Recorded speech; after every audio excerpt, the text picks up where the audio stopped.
Halo Rek, ketemu lagi di konten roasting. Akhirnya setelah sekian lama topo golek wangsit, kita bisa berjumpa lagi tentunya dengan semangat baru dan juga experience baru, pengalaman baru, ilham baru. Kapanane pas topo iku aku oleh ilham Rek.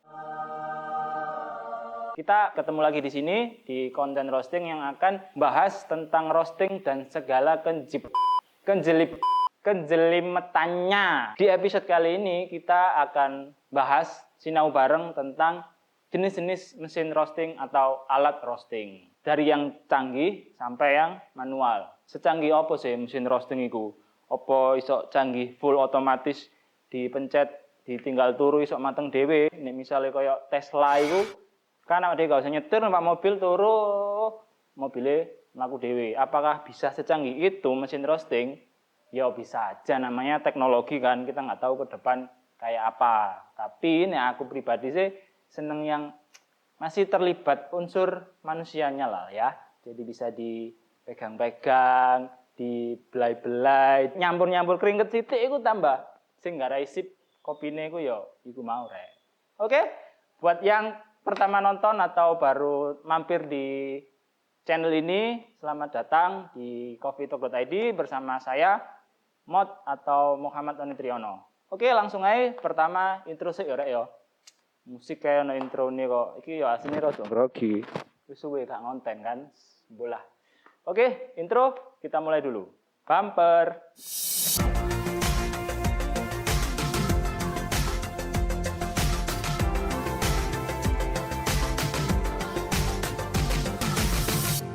Mesin roasting atau alat roasting memang hal yang penting ketika kita akan melakukan roasting kopi. Kalau nggak ada alatnya gimana bisa kita ngomong roasting ya kan, masuk green bean didelok ya sok mateng kan nggak mungkin. Tapi alat roasting bukanlah hal yang terpenting. Jadi di dalam roasting kopi itu ada beberapa variabel yang mempengaruhi hasil roastingan. Salah satunya memang mesin roasting atau alat roasting. Nah, dengan memahami alat roasting yang baik, bagaimana sistem kerjanya, bagaimana perilaku dari bahannya atau modelnya dan segala macam. Nah, dari situ kita bakalan bisa mengoptimalkan hasil roastingan kita. Oke, langsung yang pertama yaitu mesin kopi tradisional dan mesin kopi modern. Pertama saya bakalan ngebahas tentang alat roasting tradisional. Di sini sebenarnya alat roasting tradisional itu mengacu kepada alat-alat roasting yang simple, seperti dari teflon, dari gerabah, dari alat-alat custom yang penggunaannya itu lebih banyak memanfaatkan tenaga manusia. Biasanya ya kita puternya secara manual. Kalau teflon ya kita aduk secara manual. Sedangkan untuk yang alat roasting modern, nah itu lebih menggunakan teknologi atau mesin. Jadi muternya segala macam sudah otomatis menggunakan listrik. Kalau disimpulkan, dianalogikan kayak menyeduh kopi lah teman-teman. Alat seduh manual untuk analoginya di roasting tradisional. Sedangkan untuk yang mesin espresso itu analoginya untuk alat roasting yang modern. Jadi kurang lebih seperti itu. Untuk di sini bisa dipahami kan? Gampang banget sih. Nah, untuk kekurangan dan kelebihannya, untuk alat roasting yang tradisional itu kita kurang bisa mengontrol variabelnya. Karena kan kita nggak tahu suhunya berapa, terus putarannya itu nggak bisa stabil. Berbeda dengan ketika kita menggunakan alat mesin modern. Semua variabelnya kita bisa kontrol dengan baik atau sesuai keinginan kita. Nah, selain itu, kelebihannya untuk alat mesin modern itu untuk skala besar, produksi skala besar itu pasti kita lebih mudah daripada kita menggunakan alat yang tradisional, ya kan? Sekali roasting 5 kilo, kalau pakai mesin oke lah sekali jalan. Tapi kalau pakai tradisional, ya kan dempal sesuai rek. Jadi itu salah satu kelebihan atau kekurangannya. Tapi faktor lain atau variabel lain, alat roasting modern biasanya harganya ya jauh lebih mahal dibanding dengan alat tradisional atau yang simple-simple. Tapi ngomong-ngomong, kan teknologi terus bergerak maju nih. Nah, bisa jadi ya, alat yang kita anggap sekarang modern, 20 atau 30 tahun lagi itu akan bakalan menjadi alat mesin atau alat roasting tradisional, ya kan? Ya itu kan hanya faktor waktu atau masa aja kan, masalah tradisional ataupun modern. Yang selanjutnya adalah mesin roasting klasik drum roaster.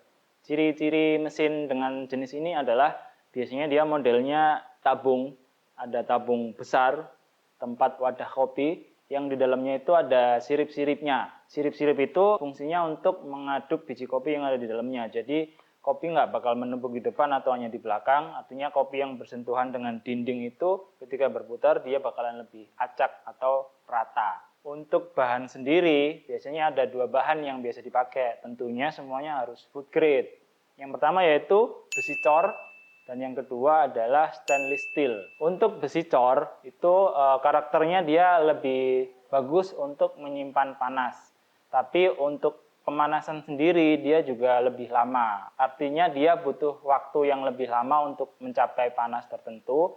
Tapi ketika dia udah tercapai panas di situ, dia bakalan lebih baik menjaga di suhu tertentu.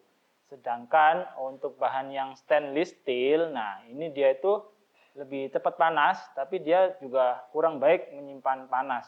Jadi dia lebih cepat turun juga. Jadi naik turunnya itu sangat dinamis kalau kita menggunakan stainless steel. Sedangkan untuk yang besi cor itu kurang bisa cepat untuk naik maupun turunnya.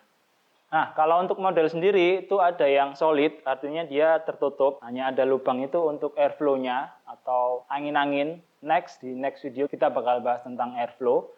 Dan ada juga yang modelnya itu berlubang. Nah, untuk yang berlubang sendiri itu bakalan ada kemungkinan api akan bersentuhan langsung dengan biji kopi.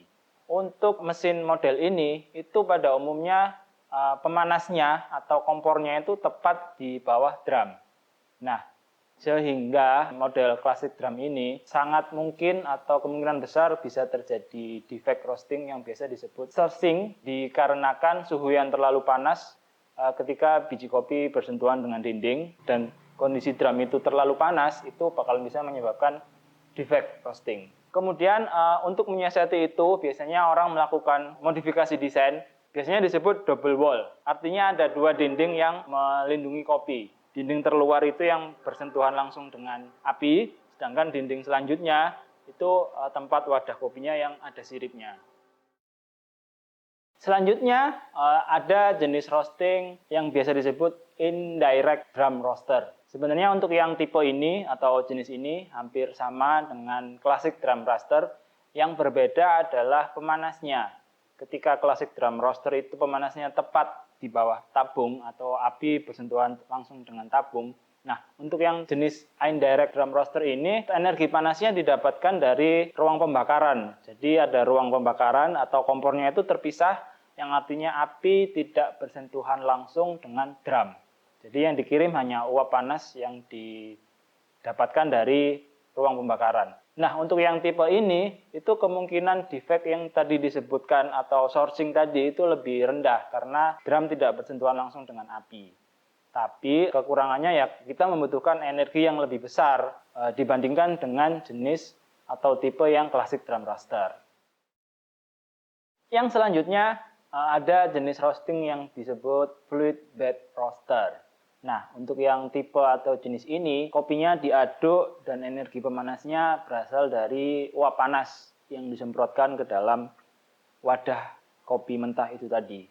Jadi, selain untuk mengaduk, itu uap panas itu juga memanaskan biji kopi itu sendiri. Sistemnya kurang lebih hampir sama kayak ketika kita membuat popcorn. Salah satu kekurangannya di sini adalah tentunya kita memerlukan energi yang sangat besar dengan jenis atau tipe alat roasting seperti ini. Untuk skala kecil jarang banget ada digunakan tipe alat roasting seperti ini. Biasanya yang menggunakan alat roasting tipe fluid bed roaster itu biasanya pabrikan besar yang udah produksinya skalanya udah besar banget. Jadi energinya atau tenaga yang digunakan itu seimbang dengan skala produksi. Yang selanjutnya ada alat roasting yang jenisnya electric roaster. Nah, ini tipe-tipe terbaru. Dengan adanya teknologi terbaru, teknologi yang semakin berkembang, maka diciptakanlah alat roasting yang full menggunakan listrik, mulai dari penggerak sampai dengan energi panasnya. Ini biasanya digunakan di rumahan-rumahan, itu biasanya menggunakan alat roasting tipe ini. Dan biasanya hanya skala kecil, karena ketika kita merosting dengan skala besar yang full menggunakan listrik pemanasnya, itu kita juga bakalan membutuhkan energi yang sangat-sangat besar. Jadi biasanya untuk yang mesin jenis ini, electric roaster ini biasanya hanya untuk skala-skala kecil, dan pada umumnya juga waktu roastingnya itu lebih lama dibandingkan dengan alat roasting yang pembakarannya menggunakan api langsung. Nah, itu tadi jenis-jenis alat roasting yang beredar di pasaran yang selama ini saya ketahui. Perlu dipahami juga bahwa tadi yang saya sampaikan hanya secara general atau secara umum ya. Karena kalau dibedah lagi, klasik drum roaster itu sekarang tipe atau teknisnya juga berbagai macam. Ada yang airflow-nya di depan, ada yang airflow-nya di belakang, ada yang airflow-nya pakai sistem katup, atau yang pakai power kipasnya, dan itu juga pengaruh juga dari ke hasil roastingnya nanti. Itu teman-teman. Nah, tugas kita sebagai roaster adalah memahami dengan baik alat roasting yang akan kita gunakan, sehingga kita bisa memaksimalkan potensi yang ada di setiap biji kopi yang telah susah payah disiapkan atau dihasilkan oleh para petani dan prosesor. Jangan sampai dengan proses kita yang hanya paling proses roasting antara 15 menit ini itu mengacaukan apa yang udah diproses selama kopi tumbuh dari bunga sampai ke biji sampai ke green bean yang siap kita roasting. Kan eman-eman kan ya teman-teman ya. Oke, terima kasih buat teman-teman yang udah nonton. Kalau ada saran atau hal yang ingin didiskusikan, silakan tulis di komen. Atau jika ada ide, next mau bahas apa, juga silakan tulis di komen. Oke, saya Mot, pamit undur diri. Sampai jumpa di konten roasting selanjutnya. Coffee Talk, Connect, Learn, and Share. Dadah!